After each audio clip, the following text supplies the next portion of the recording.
30 فوائد یا 30 بینیفٹس صدقہ دینے سے کیا حاصل ہوتے ہیں، یاد رکھیں۔ تو صدقہ دینے کے 30 طریقے بھی ہم نے ایک لیکچر میں دیکھے ہیں۔ آج کے لیکچر میں جو ہے صدقہ دینے کے 30 فضائل ہم دیکھیں گے کہ کیا فائدے ہوتے انسان کو صدقہ دینے کے۔ اور میں سمجھتا ہوں جب انسان کو کسی چیز کے دینے کے، لینے کے، کرنے کے، کرانے کے فائدے پتہ چل جائے، فضائل پتہ چل جائے، تو انسان کی رغبت اس طرف بڑھ جاتی ہے۔ مثال کے طور پر اگر کوئی عمل بتا دیا جائے کہ اس عمل کے کرنے سے آپ جنت کے مستحق بن سکتے ہیں، تو ظاہر سی بات ہے آپ کی تڑپ، آپ کی لگن، آپ کی کوششیں اس عمل کو کرنے میں بڑھ جاتی ہے۔ تو آج اسی طرح صدقے کے تعلق سے ہم سنتے ہیں صدقہ دینا چاہیے، صدقہ بہت فائدہ مند چیز ہے۔ صدقے کے تعلق سے نبی اکرم صلی اللہ علیہ وسلم نے حکم دیا۔ صدقہ دیکھیے ایک تو ہوتا ہے فرض، ایک ہوتا ہے واجب، اور ایک ہوتا ہے یا سنت موقدہ، اور ایک ہوتا ہے نفل۔ یاد رکھیں فرض صدقہ سے مراد زکوٰۃ ہوتی ہے، ٹھیک ہے۔ واجب یا جو ہے موقدہ جس کو ہم کہیں گے وہ صدقات سے مراد عید الفطر ہے، ٹھیک ہے، یہ واجب ہے۔ اور اسی طرح نفل صدقے سے مراد اردو زبان میں ہم خیر خیرات جس کو بولتے ہیں۔ تو آج میں ان جنرل خیر خیرات، صدقہ جس کو کہتے ہیں، مطلب فرض سے ہٹ کر اللہ تعالیٰ نے مجھے اور آپ کو جو مال دیا ہے اس مال میں دوسروں کا حق رکھا ہے۔ جو حق فرض ہے، ضروری ہے دینا، اس حق کو زکوٰۃ کہا جاتا ہے۔ اور زکوٰۃ سے ہٹ کر مال میں جو حق ہے، جو ہمیں عطا کرنا ہے، جو ہمیں دینا ہے اپنے رشتہ داروں کو اور مسکین کو، پڑوسیوں کو، مسافروں کو، مانگنے والوں کو، ٹھیک ہے، محتاجوں کو، تنگ دستوں کو، تو یہ نفل ہوتا ہے، یاد رکھیے۔ لیکن یہ بھی ان کا حق ہے، یہ رائٹ ہے، یاد رکھیے۔ اس لیے کہ انسان دنیا میں یہ سمجھتا ہے جو میں کماتا ہوں صرف اس سے میرا حق ہے۔ شریعت یہ کہتی تم جو کماتے ہو من جملہ اس میں انسانیت کا حق ہے، یقیناً 100% نہیں۔ کوئی سوشلزم کے جیسا اسلام یہ نہیں کہہ رہا ہے کہ سب کو برابر ملنا چاہیے۔ اسلام کہتا ہے سب کی عقل صلاحیتیں الگ ہیں، سب کی کمانے کی صلاحیتیں الگ ہے، لہٰذا ملنا بھی الگ چاہیے۔ لیکن اسلام نے یہ کہا کہ ایک طبقہ یا ایک پرسنٹیج ایسا ہے جو انسانیت، جو تمام انسانیت ہے، وہ بھی اس کی مستحق ہے کہ آپ کے مال میں ان کا بھی حق ہے۔ اس لیے کہ ہم جو کچھ کماتے ہیں کہیں نہ کہیں وہ بھی ہمارے لیے ریزن بنتے ہیں، یاد رکھیں۔ تو لہٰذا ہمیں ان کا حق رکھتے ہوئے ان کو کچھ دینا چاہیے۔ یہ سوشل رسپانسبلٹی سمجھ لیجیے عام زبان میں سمجھانے کے، کہ یہ ہم اس سماج میں رہتے ہیں تو یہ سماجی ذمہ داری ہے کہ جس سماج میں میں رہتا ہوں اور کماتا ہوں اس کے غرباؤں میں بھی میں کچھ نہ کچھ تقسیم کروں جو میں نے اس سماج میں کمایا یا اس جگہ کمایا ہے۔ تو دنیا میں ہم رہتے ہیں تو ہم صدقہ دینے کی کوشش کریں۔ نبی اکرم صلی اللہ علیہ وسلم نے مردوں کے مقابلے میں عورتوں کو صدقے کی تاکید زیادہ کی۔ نبی اکرم صلی اللہ علیہ وسلم نے فرمایا، حدیث کے الفاظ اس طرح سے ہے کہ میں نے عورتوں کو جہنم میں زیادہ دیکھا ہے۔ ایک صحابیہ نے اٹھ کے کہا، اللہ کے رسول صلی اللہ علیہ وسلم ہم کو جہنم میں زیادہ کیوں دیکھا ہے آپ نے؟ کیا وجہ ہے اور کیسے بچے اس سے ہم؟ تو نبی اکرم صلی اللہ علیہ وسلم فرمایا، میں نے جہنم میں تم کو زیادہ اس لیے دیکھا ہوں کہ تم جو تم پر احسان کرتا ہے ان کے احسان کو فوراً اتار دیتی ہو، ٹھیک ہے، اور لان تان زیادہ کرتی ہو، لہٰذا صدقات زیادہ کرو۔ اور صحابی کہتے کہ عید کی خطبے میں آپ نے یہ کہا، جس کے نتیجے میں عورتوں نے اپنے کان کے زیورات اور جو گلے میں زیورات اور کڑے جو پہنے تھے اتار اتار کے صدقہ دینا شروع کر۔ تو پتہ ہی چلا کہ عورتوں کو زیادہ تاکید دی گئی، اس لیے کہ صدقہ جہنم سے بچاؤ کا ایک ذریعہ ہے۔ تبھی تو کہا صدقہ دے کر اپنے آپ کو جہنم سے بچاؤ، میں نے جہنم میں تم کو زیادہ دیکھا۔ تو بہرحال صدقات کے بڑے فضائل ہیں، یاد رکھیں۔ ایک غلط فہمی، اس کو انشاءاللہ دور کرتے ہم آگے بڑھیں گے، یہ ہوتی ہے کہ صدقہ دینے کے لیے مالدار ہونا پڑتا ہے۔ یہ بات ذہن سے نکال دیجیے۔ حدیث میں تو یہ الفاظ ہے کہ غربت میں دیا گیا صدقہ بہت افضل صدقہ ہے۔ غربت میں مطلب جو کماتے ہو، جو خود کو نہیں پڑتا، اس میں سے کچھ نکالو، افضل صدقہ ہے۔ تو صدقے کے لیے امیر ہونا ضروری نہیں، صدقے کے لیے ایک مالدار دل ہونا ضروری ہے۔ یاد ایک مالدار دل، ایک ایسا دل جو دینے کی تڑپ رکھتا ہو تو انسان سب کچھ کر سکتا ہے۔ لیکن جب دینے کی تڑپ رکھنے والا دل نہ ہو تو پھر بہت زیادہ پرابلمز چالو ہو جاتے ہیں۔ تو ہم لوگ کوشش کریں کہ ہم خوب صدقات دیں، خوب صدقات دیں، خوب کوشش کریں کہ ہم لوگوں کو جو کچھ اللہ نے عطا کیا ہے مجھے اور آپ کو مرد اور عورت ہونے کی شکل میں، ہم سب مل کر کچھ نہ کچھ دے۔ صدقہ دینے کے 30 طریقوں میں نے پورے طریقے بتائے تھے، بس سرسری طور سے بیان کرتا ہوں۔ پہلے تو مال کا صدقہ دینا سب سے افضل ہے، انسان دے۔ اگر مال کا صدقہ اپنے مال میں سے نہیں دے سکتا ہے تو ایکسٹرا ٹائم نکال کر کما کے صدقہ دے. اگر ایکسٹرا ٹائم نکال کر کما کر صدقہ نہیں دے سکتا ہے تو فزیکل لیبر کر کے، محنت کر کے، کسی کا مال اٹھا کے، کسی کو گاڑی پہ سوار کر کے، کسی کو سواری پہ سوار کر کے، اس طرح سے فزیکل لیبر محنت کر کے صدقے کا اجر پائے. اور اگر فزیکل نہیں کر سکتا تو زبان سے کسی کو اچھائی کا حکم دے، برائی سے روکے، اس طرح سے وہ کرے، اپنے اخلاق حسنہ سے صدقہ دے. اور اگر اس کی طاقت بھی نہیں ہے تو کم از کم اپنے شر سے دوسروں کو محفوظ رکھے. یہ بھی صدقہ دینے کا ایک طریقہ ہے. تو ہم پہلے اپنے مال سے دینے کی کوشش کریں گے، مال نہیں ہے تو کما کے دینے کی کوشش کریں گے، کما کے نہیں دے سکتے تو اپنے جسم سے کریں گے، جسم سے نہیں کر سکتے تو اپنے اخلاق سے کریں گے، اور اگر وہ بھی طاقت نہیں تو کم از کم اپنے شر سے دوسروں کو محفوظ رکھیں گے. یہ بھی صدقہ ہے. ٹھیک ہے. صدقہ دینے کے 30 طریقے میں نے بہت اچھے سے ان تمام طریقوں کو ڈیفائن کیا ہے، تو آج ہم وہ نہیں دیکھیں گے. آئیے آج اپنے ٹاپک کی طرف ہم بڑھتے ہیں. آج کا ہمارا جو موضوع عنوان ہے وہ یہ ہے کہ صدقے کے فضائل کیا ہے. اور انشاءاللہ عزیز جب میں یہ فضائل آپ کے سامنے رکھوں گا، اور ان فضائل کو میں نے 3 حصوں میں بانٹا ہے. پہلا، صدقہ دینے کے زندگی میں فضائل. ٹھیک ہے، مطلب 30 میں سے پہلے اس میں یہ میں نے کچھ رکھے فضائل، جس میں انشاءاللہ عزیز کم بیش میں آپ کے سامنے 13 فضیلتیں رکھوں گا زندگی میں. یقیناً یہ 30 فضائل ہی نہیں ہیں صدقے کے، یہ 30 فضائل میں نے جمع کی ہوں صدقہ دینے کے. آپ کتابیں پڑھیں گے، قرآن اور احادیث کی کئی سینکڑوں فضیلتیں ہوں گی، میں نے 30 سلیکٹ کی ہے اس میں سے زیادہ. تو پہلے ہم دیکھیں گے فرسٹ ٹاپک کا پارٹ ہوگا زندگی میں کیا فضیلتیں، فائدے، 13 پوائنٹس اس میں انشاءاللہ جس میں آپ کے سامنے رکھوں گا. دوسرا ہم دیکھیں گے مرنے کے بعد کیا فضیلتیں، جس میں 3 پوائنٹس میں آپ کے سامنے رکھوں گا، ہوئے 16. اور اس کے بعد ہم دیکھیں گے آخرت میں اس کی کیا فضیلتیں، اور اس کے اندر انشاءاللہ میں نے 14 پوائنٹ رکھے. تو گویا 13، 3 اور 14، تو 13 اور 3 16 اور 14 ہوئے 30 فضیلتیں. ایسی ہم دیکھیں گے. تو میں ایک ایک ہیڈنگ کے اندر 1 2 اس کے سیکوینس میں بات رکھوں گا، لیکن من جملہ سب ملا کے 30 ہو جائیں گے. جب ان فضیلتوں کو ہم سنیں گے ہم کوشش کریں گے کہ ہم لوگ بھی آگے بڑھیں اور بڑھ چڑھ کر صدقہ دینے کی کوشش کریں. چاہے ہم مالدار ہو، چاہے ہم غریب ہو، چاہے بوڑھے ہو، چاہے جوان ہو، چاہے ہم مرد ہو، چاہے عورت ہو، ہم سب ایک تڑپ رکھیں گے اپنے دل میں کہ اللہ ہمیں تو صدقہ دینے کی طاقت دے. اگر مال ہے تو اس میں سے، نہیں ہے تو کما کر، اپنے جسم سے، اپنے اخلاق سے، یا اپنے شر سے لوگوں کو محفوظ رکھ کر ہم صدقہ دینے کی یاد رکھی کوشش کریں. یہ بڑا ہی عظیم عمل ہے. یاد رکھیے آج صدقے کا معاملہ یہ ہو گیا، ہم لوگوں نے اس کو دینا چھوڑ دیا، لہٰذا اللہ کا غضب اور بہت ساری تکلیفوں اور مصیبت اور پریشانیوں میں مبتلا ہوتے ہیں، اور ہم پریشان ہو کے راستہ ڈھونڈتے ہیں. کبھی کبھار ہوتا ہے ہم صدقہ دیتے ہیں، کب دیتے ہیں؟ جب مصیبت آ جاتی ہے، جبکہ ہمیں صدقہ دینا ہے مصیبتوں کو اپنے سے دور رکھنے کے. صحابہ وغیرہ اس طرح ہی سوچتے تھے اور ایسے ہی عمل کرتے تھے اور بہت صدقہ دیتے تھے. ان کی زندگیوں کو آپ دیکھیں گے نا تو یہ بھری ہے صدقات سے. میں اگر واقعات لینے بیٹھوں تو آپ پریشان ہو جائیں گے. اتنے واقعات ہیں صحابہ کا اللہ کی راہ میں مال خرچ کرنا، صدقہ مال خرچ کرنا، اس کو مال خرچ کرنے کی کئی فضائل ہیں. ٹھیک ہے، تو آئیے آج ہم صدقے کے تعلق سے فضیلتیں دیکھتے ہیں، فائدے دیکھتے ہیں، بینیفٹس آف گیونگ صدقہ ہم انشاءاللہ جیسے آج دیکھیں گے، جس میں پہلا عنوان ہمارا ہوگا زندگی میں صدقہ دینے کے فائدے. ٹھیک، اور آخرت میں بھی کچھ میں نے ایسے فائدے رکھے جو زندگی میں بھی فائدے دیتے ہیں، لیکن چونکہ مومن کے لیے اصل ٹھکانہ آخرت ہے تو میں نے اس کو آخرت میں رکھ دیا. حالانکہ اس کے فائدے دنیا میں بھی ملیں گے اور آخرت میں بھی، لیکن چونکہ اصل ٹھکانہ میرا اور آپ کا آخرت کی زندگی ہے جو ہمیشہ چلیں گی، لہٰذا میں نے ان فضائل کو دنیا کی زندگی میں نہ رکھتے ہوئے آخرت میں رکھ دیا، جبکہ اس کے دنیا کے فائدے بھی آخرت والے میں دنیا کے فائدے بھی انشاءاللہ شامل ہے. تو آئیے پہلا ٹاپک کا پہلا حصہ دیکھتے ہیں، صدقہ دینے کے زندگی میں فضائل.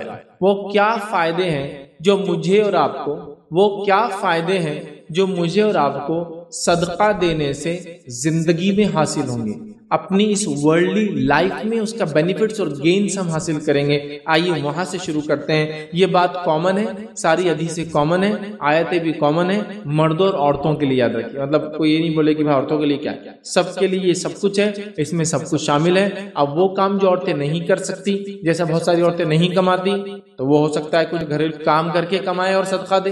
اگر وہ بھی نہیں کرتی تو اس کے پاس جسمانی مدد کر کے، اپنے اخلاق کے ذریعے، اپنے شوہر کے مال کے ذریعے، اپنے بیٹے کے مال کے ذریعے، ہے نا، وہ بھی کر سکتی ہے. یاد رکھیے انشاءاللہ وہ نکات بھی اس میں آئیں گے. تو بہر عورت کو بھی کرنا ہے، وہ بھی حاصل کر سکتی ہے. آپ کو عورت کہے میں کماتی نہیں ہوں، تو وہ کم از کم تڑپ رکھے کہ اللہ کاش مجھے تو دے تو میں بھی صدقہ کروں، اس نیت کا بھی تو اس کو انشاءاللہ عزیز اجر ملے گا. یاد رکھیے. چلیے آئیے آگے بڑھتے ہیں. زندگی میں صدقات دینے کے انسان کو کیا فائدے ہوتے ہیں؟ تو آئیے پہلا فائدہ، یہ فائدوں کی ترتیب بھی میری اپنی دی ہوئی ہے، کوئی یہ سیکوینس کوئی احادیث میں نہیں آتا ہے، تو یہ 30 بھی میرے سلیکٹڈ ہے اور سیکوینس بھی میرا اپنا سلیکٹڈ ہے. تو آئیے صدقات دینے کے جو 30 فائدے، اس میں سے پہلا جو ٹاپک ہے صدقہ دینے کے دنیا میں کیا فائدہ ہوگا، اس کے اوپر ہم بات کرتے ہیں. اور پہلا فائدہ جو دنیا میں ہم دیکھتے ہیں صدقہ دینے کا جو مجھے اور آپ کو ملے گا، وہ سورہ توبہ میں اللہ رب العزت نے بیان کیا، جس کو ہم کہیں گے صدقہ ظاہری اور باطنی پاکیزگی کا سبب بنتا ہے. صدقہ پہلا فائدہ، صدقہ ظاہری اور باطنی، ایکسٹرنل اور انٹرنل پاکیزگی کا ذریعہ بنتا ہے. سورہ توبہ سورہ نمبر 9 آیت نمبر 103 میں اللہ فرماتا ہے اور کہتا ہے آپ ان کے مالوں میں سے صدقہ لے لیجئے. کیا فرمایا؟ کہ ان کے مالوں میں سے، مطلب صحابہ کے مال میں سے اللہ کے رسول صلی اللہ علیہ وسلم صدقہ لیجئے تطہرہم، تاکہ وہ پاک ہو، وتزکیہم، اور ان کا تزکیہ ہو. اس لیے میں نے کہا ظاہری اور باطنی پاکیزگی کا صدقہ ذریعہ. تطہرہم پاکیزہ ہو ظاہر اور باطن، تزکیہم تزکیہ ہو ظاہر اور باطن کا، بولتے ہیں نفس کا تزکیہ. تو صدقہ ظاہری اور باطنی پاکیزگی کا ذریعہ ہے. تو اللہ نے فرمایا تزکیہم بہا وصلی علیہ، اللہ کے رسول کو فرمایا اور کہا، اور بلا شبہ آپ ان کے لیے دعا کیا گیا، صدقہ دینے والوں کے لیے دعا کیا کیجئے. کیوں؟ ان صلاتک، اس لیے کہ آپ کا ان کے حق میں دعا کرنا سکن لہم، ان کے لیے سکون کا باعث ہوتا ہے مومنوں کے لیے. اور ظاہر سی بات ہے نبی اکرم صلی اللہ علیہ وسلم مومنوں کے لیے دعا کرے، یہ سکون کا باعث ہوتا ہے. تو ان کے لیے دعا کیجئے، یہ ان کے لیے موجب اطمینان ہے، اور اللہ تعالیٰ خوب سنتا ہے اور خوب جانتا ہے. تو نبی اکرم صلی اللہ علیہ وسلم کو حکم ہوا کہ آپ ان سے صدقہ لیجئے تاکہ ان کو پاک کرے. میرے بھائیوں ایک بات میری غور سے سنیں، مال کا دینا ہمیشہ انسان کے اندر اچھے خصائل کو جنم دیتا ہے، اور مال کا جمع کرنا، ہوڑ کرنا اور خرچ نہ کرنا ہمیشہ انسان میں برے خصائل پیدا کرتا ہے. جس سماج میں لوگ مال خرچ کرتے ہیں ان کی خصلتیں بدل جاتی ہیں، ان کے اندر اچھی خصلتیں آ جاتی ہے.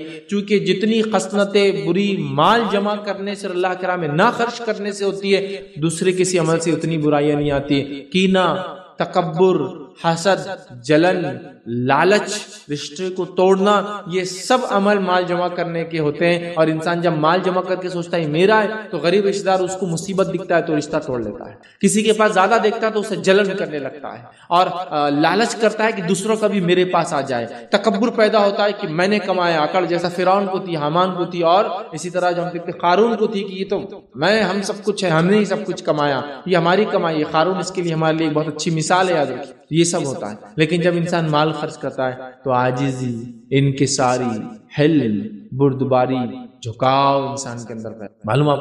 تو مال خرچ کرنا اللہ فرما رہا ہے ان سے تطہر، ان سے پاکیزہ ہوں گے، تزکیہم، ان کا تزکیہ ہوگا.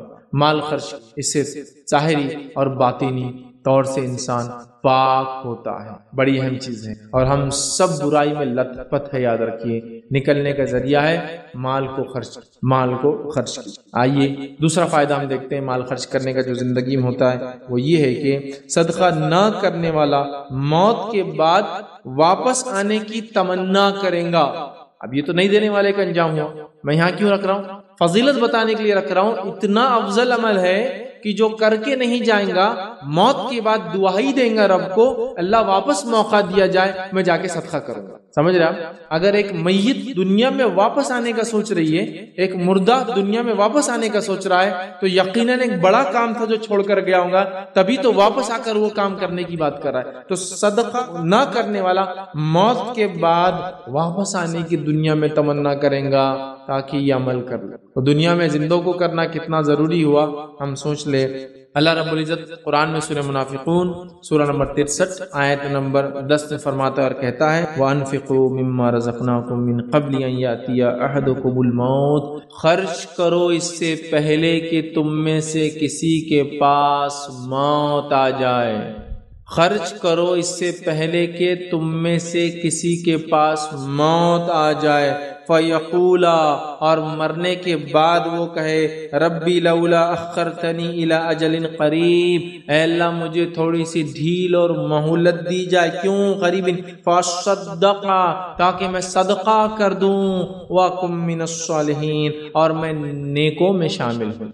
دو وہ تمنا کر رہا ہے مردہ، کیا کہ اللہ مجھے موقع اور ڈھیل دی جائے تاکہ میں دنیا واپس جاؤں، تاکہ میں صدقہ کروں اور نیک لوگوں میں سے ہو جاؤں، جو نیکیاں کرنے کا حکم دیا، جو چھوڑ کر میں آیا ہوں میں وہ کام کرنے لگوں۔ تو میت بھی دنیا میں واپس آ کر ارادہ کریں گی نیکی کرنے کا، حالانکہ وہ جو اظہار کر رہا ہے، وہ جو مردہ، وہ یہ کہہ رہا ہے کہ مجھے صدقہ اور نیک لوگوں میں چالو ہوتا نیکی کر کے آؤں، حالانکہ صدقہ بھی ایک نیکی ہے، لیکن امپورٹنٹ نیکی ہے، اہم نیکی ہے، اس لیے الگ سے بیان کر رہا ہے وہ کہ صدقہ کروں اور نیکوں میں شامل، حالانکہ نیکی میں صدقہ بھی شامل ہے، لیکن اہم نیکی، اس لیے مردہ میت الگ سے کہہ رہا ہے اللہ ڈھیل دی جائے تاکہ میں صدقہ۔ تو آپ دیکھ رہے ہیں صدقہ کتنا اہم عمل ہے کہ مردہ انسان بھی اللہ سے التجا کرنے والا ہے، اے اللہ مجھے موقع دیا جائے دنیا واپس جانے کا، صدقہ کروں، نیکوں میں شامل ہو جاؤں۔ تو میرے بھائیوں اور بہنوں، جو زندگی مجھے اور آپ کو ملی ہے،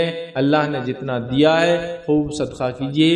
نبی اکرم صلی اللہ علیہ وسلم تو یہاں تک فرمایا، گن گن کر دو گے تو اللہ تعالیٰ بھی گن گن کر دیں گا، بنا حساب کے صدقہ کرو، اللہ تعالیٰ بھی، اس کا معنی بنا حساب کے تم کو دیں گے، سمجھ رہا؟ مطلب صدقہ کرنے میں مت گنو، اس لیے کہ جس کو دے رہے ہو وہ ذات ایسی ہو پلٹا کے دینے والی ہے، وہاں مت گنو۔ اور واقع میں صحابہ کی زندگی ہم دیکھتے ہیں اور سلف صالحین کے بڑے ثمرات اور فائدے انہوں نے صدقات دے کے اٹھائے ہیں اس دنیا میں، اور آخرت تو یقیناً لوگوں کے لیے ہے جو دنیا میں وہ کام کر کے آئے جو ان کا رب ان سے چاہتا تھا۔ آئیے آگے بڑھتے ہیں۔ تیسرا فائدہ فضائل صدقہ دینے کے کیا ہوتے ہیں، وہ یہ ہے صدقے کا بدلہ دنیا میں پورا پورا دیا جائے گا، آخرت میں تو صدقے کا بدلہ ہے ہی، صدقے کا بدلہ دنیا میں بھی پورا پورا مجھے اور آپ کو دیا جائے گا۔ اور سورہ سبا سورہ نمبر 34 آیت نمبر 39 میں اللہ فرماتا ہے، 34 کے 39 میں اللہ فرماتا ہے، کہتا ہے قل ان ربی یبسط الرزق لمن یشاء من عبادہ ویقدر لہ، پھر آگے فرمایا وما انفقتم من شیء فهو یخلفہ وہو خیر الرازقین۔ اللہ فرماتا اور کہتا ہے قل ان ربی یبسط الرزق لمن یشاء، اللہ جس کے لیے چاہتا ہے رزق کو جو ہے کشادہ کر دیتا ہے، اور جس کے لیے چاہتا ہے رزق کو تنگ کر دیتا ہے، مقدار میں دیتا ہے، پرٹیکولر دیتا ہے، حساب سے دیتا ہے۔ وما انفقتم من شیء، لیکن یاد رکھو جو کچھ تم اللہ کی راہ میں خرچ کرو گے فہو یخلفہ، اللہ اس کو پلٹا کر تمہیں دینے والا ہے، اللہ تم کو پلٹا کر دینے والا ہے، وہ خیر الرازقین، اور وہ بہت ہی خیر رزق دینے والا ہے۔ جو کچھ تم اللہ کی راہ میں خرچ کرو گی اللہ پلٹا کر دینا، یخلفہ، اللہ اس کو واپس دینے والا ہے تم کو۔ تو اسی لیے میں نے یہ باب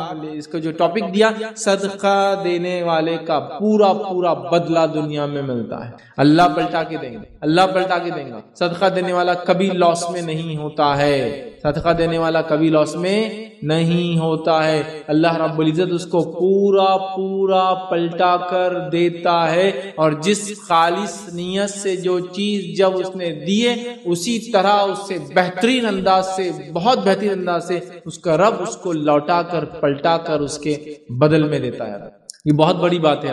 ہم صدقے کے تعلق سے یہ گمان رکھتے ہیں کہ بھائی صدقہ دیں گے تو کیا ہوگا، کیسا معاملہ ہوگا، ابھی پیسے 10 ہے، 2 روپے دیے تھے تو 8 ہو جائیں گے، نہیں، اللہ کہہ رہا تم کو پلٹا کر دوں گا، اس دنیا میں تم کو اس کا ریٹرنز مل جائیں گا، اور آخرت میں یقیناً اس کا بہت بہترین بدلہ ہے، اور اللہ تعالیٰ خیر رزق دینے والا ہے۔ تو جس کو مقدار میں ملا وہ بھی اللہ کی طرف، جس کو کم ملا رزق وہ بھی اللہ کی طرف سے، لیکن اگر تم خرچ کرو گے جو رزق دیا ہے، تو یہاں غلط فہمی بھی ہم نکال دیں کہ ہم مالدار ہوں گے تو ہم کو خرچ کرنا ہے، یہاں کہا جس کو چاہے زیادہ دیتا ہے، جس کو چاہے کم دیتا ہے، ٹھیک ہے۔ پھر فرمائے وما انفقتم، اور جو تم خرچ کرتے ہو، مطلب زیادہ میں سے بھی جو خرچ کرتے ہو، جب فراوانی ہوتی ہے، تنگی میں بھی جو تم خرچ کرتے ہو، دونوں کا اللہ دے، اللہ پلٹا کر دے۔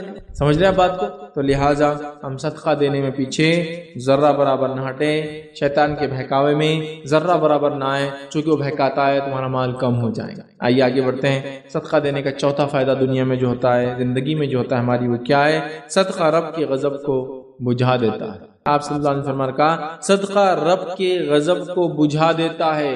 اللہ کا غضب جو غصہ ہوتا ہے ایک انسان کے اوپر، اس کے بد اعمالیوں کے نتیجے میں اللہ تعالیٰ اس کو بجھا دیتا ہے، صدقے کے ذریعے کیا کرتا ہے؟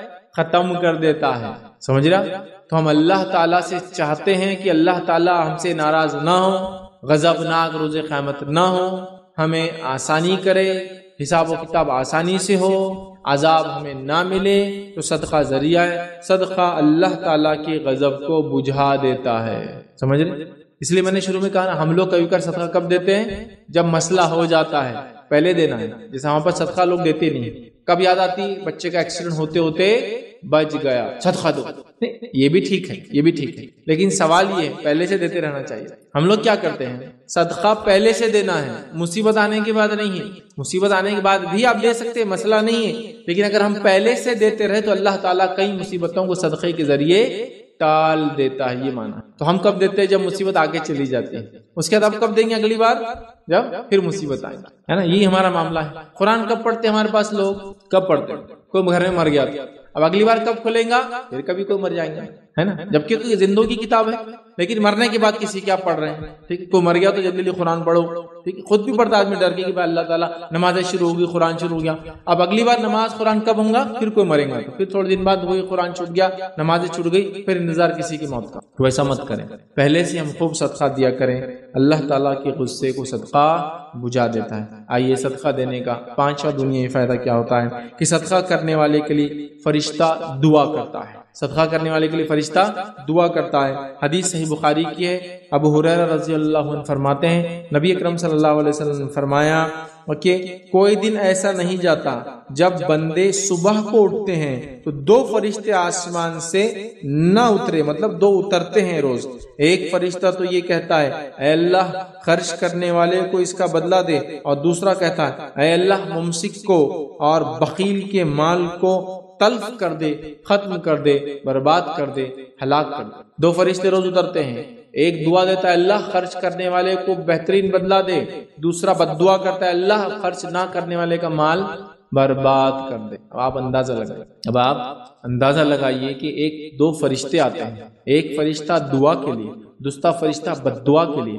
فرشتے اللہ رب العزت کی مقرب مخلوق ہے، یاد رکھ. سمجھ رہے ہیں؟ اور یہ نیک ہوتے ہیں، مختلف کاموں پہ اللہ نے ان کو لگا رکھا ہے. اللہ کی حمد و ثنا اور دیگر معاملات جو دنیا کے اللہ کرواتا ہے ان کے ذریعے کرواتا ہے. یہ مخلوق کی دعا کا مستحق ہونا بہت بڑی بات ہے، اور اس مخلوق کی بد دعا کا مستحق ہونا بھی بڑی بات ہوتی ہے، چونکہ اللہ کے حکم کے بغیر کچھ نہیں کرتے. تو جب یہ دعا بھی دیتے تو اللہ کے حکم سے دیتے ہیں، اور بد دعا بھی دیتے تو اللہ کے حکم سے ہی دیتے ہیں. فرشتہ دعا کرتا ہے دینے والے کے لیے ڈیلی، روز صبح. ایسا کوئی دن نہیں گزرتا کہ انسانیت جب اٹھتی ہے 2 فرشتے اترتے ہیں. ایک دعا کرتا ہے اللہ دینے والے کو عطا کر، دوسرا دعا کرتا ہے اللہ جمع کرنے والے کو برباد ہلاک کر. مطلب اللہ کی راہ میں خرچ کرو، فرشتے کی دعا کا مستحق، نہ خرچ کرو، بد دعا کا مستحق بنو. آئیے 6واں فائدہ صدقہ دینے کا یہ صدقہ بری موت سے بچاتا ہے.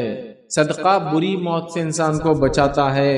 ایسا کون سا انسان ہے جو بری موت سے بچنا نہیں چاہتا؟ معجم الکبیر لطبرانی کی روایت ہے کہ صدقہ رب کے غصے کو بجھا دیتا ہے اور بری موت سے بچاتا ہے. صدقہ رب کے غصے کو بجھا دیتا ہے، یہ ہم دیکھ چکے نقطہ، اور بری موت سے بچاتا ہے. صدقہ بری موت سے انسان کو بچاتا ہے.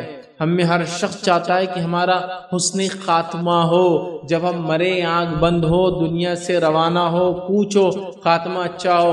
تو صدقہ بری موت سے بچاتا ہے. مطلب وہ موت آتی ہے جو موت خیر کا باعث ہوتی ہے.